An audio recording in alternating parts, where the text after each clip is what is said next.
আল্লাহর ওলি হতে হলে 5টি আমল করতে হবে। কয়টি আমল? পারবো তো ইনশাআল্লাহ?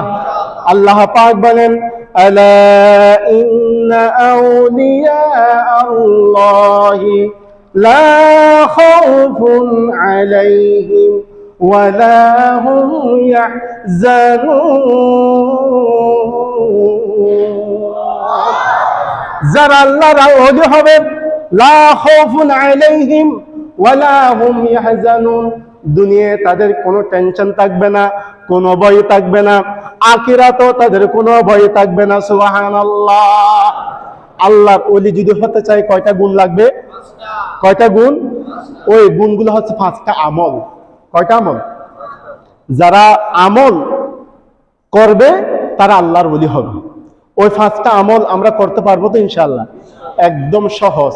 1 নাম্বার, আপনারা হাতের মধ্যে গুনেন। 1 নাম্বার, মিথ্যা কথা বলা যাবে। এটা তো বড়, ছাড়া যাবে না হুজুর, এটা তো ছাড়া যাবে না। আল্লাহর ওলি হতে চান, আবার মিথ্যা ছাড়বেন না? মিথ্যায় সকল পাপের মূল। ঠিক কিনা আমার ভাইরা? যদি আল্লাহর ওলি হতে চান, 1 নম্বরে মিথ্যা কথা বলা যাবে। 2 নম্বর, ফরজ ছাড়া যাবে না। নামাজ পড়া কি ফরজ? নামাজ পড়া কি ফরজ? ছাড়া যাবে না। 3 নম্বরে ওয়াজিব ছাড়া যাবে না। 4 নম্বরে সুন্নত ছাড়া যাবে না। 4 নম্বরে সুন্নাত। কেন? এই সুন্নতের গুরুত্ব আমার নবী বলেছেন, মান আহাব্বা সুন্নতি ফাকাদ আহাব্বানি ওয়া মান আহাব্বানি কানা মাই ফিল জান্নাহ। আল্লাহু আকবার। যে ব্যক্তি আমি নবীর সুন্নতকে মহব্বত করলো, সে যেন আমি নবীকে মহব্বত করলো। আর যে আমি নবীকে মহব্বত করবে, সে আমার সাথে জান্নাতে থাকবে। সুবহানাল্লাহ। 4 নম্বরে সুন্নত ছাড়া যাবে না। এই 4টা কাজ আমাদেরকে অবশ্যই করতে হবে। এই 4টা কাজ যদি আমরা না করি, কাল হাশরের ময়দানে আল্লাহ এবং রসুলের সামনে আমাদেরকে দণ্ডমান হয়ে জবাবদিহি করতে হবে। কয়টা পেয়েছেন? বাকি রইল কয়টা?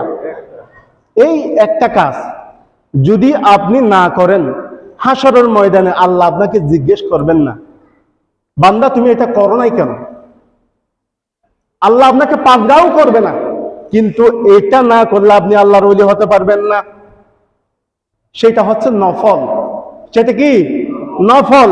আল্লাহর হাবিব সাল্লাল্লাহু আলাইহি ওয়াসাল্লাম বলেন, ইয়াতা, আমার নবী সাল্লাল্লাহু আলাইহি ওয়াসাল্লামের জবান দিয়ে এসেছেন, এটা হচ্ছে হাদিসে কুদসি। হাদিসে কুদসিতে আল্লাহ পাক বলেন, ইয়াতাকাররাবু ইলাইয়া বিন নওয়াফিল, বান্দা নফল ইবাদত করতে করতে আমার অতি নিকটে চলে আসে। সুবহানাল্লাহ। হাত্তা উহিব্বাহু ফাইযা আহাবাবতুহু, আমি তাকে বন্ধু হিসেবে ভালোবাসি।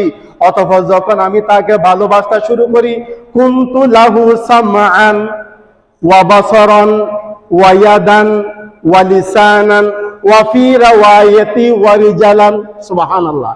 আমি যেই বান্দাকে ভালোবাসি, তার চোখ আমার চোখ, তার হাত আমার হাত, তার কান আমার কান, তার লিসান তার জিহ্বা আমার জিহ্বা, তার পাও আমি আল্লাহর পাও হয়ে যায়। সুবহানাল্লাহ।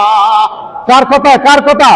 হাদিসে কুদসিতে আল্লাহ পাক বলতেছেন, যে বান্দা নফল ইবাদত করতে করতে করতে করতে আমি আল্লাহর নৈকট্য হাসিল করবে, তখন আমি আল্লাহ তার হয়ে যাই।